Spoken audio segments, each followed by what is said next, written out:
कृष्णा मु हेउची आपणकर मधुस्मिता मो हेउची आपणक प्रिय Monalisa. Welcome to our channel Madhumanas Bhakti. आसंतु आजिर वीडियो रे जानिबा विष्णु को काहींकि सर्वश्रेष्ठ बोली कुहा जाए। विष्णु हेउचंती देवंकर देव। से जल वायु आकाश भूमि और अग्नि को एका संगरे नियंत्रण करिबार क्षमता रखिथांती। सेथिपाई ताकू पालनकर्ता बोली कुहा जाए। भगवान विष्णु एक सर्प उपरे सर्वदा विराजमान करिथांती जहार नाम वासुकी। महेश्वर जेतेबेले ताको तृतीय नयन खोली सब किछि ध्वंस करि देइथांती से समय रे सर्वशेष रे एक सर्प बंची जाई थाए। से हेउचंती वासुकी।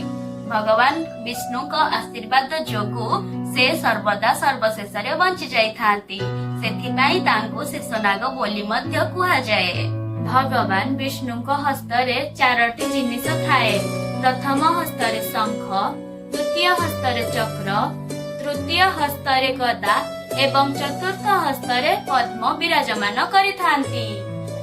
शंख पवित्रता ज्ञान और सृष्टिर ध्वनिर विशेषता को बुझाए।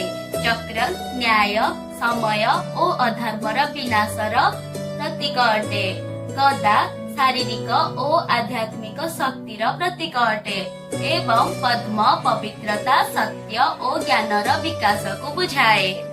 विष्णु पूर्वर लागुथिबा भगवान शब्दर अर्थ हेउछि भरु भूमि, गरु गगन बा आकाश, बरु वायु, नरु निया बा अग्नि। जदि आपनको यह वीडियोटी भल लगी आम चैनल को सब्सक्राइब करंतु। रहिलो नमस्कार। राधे राधे।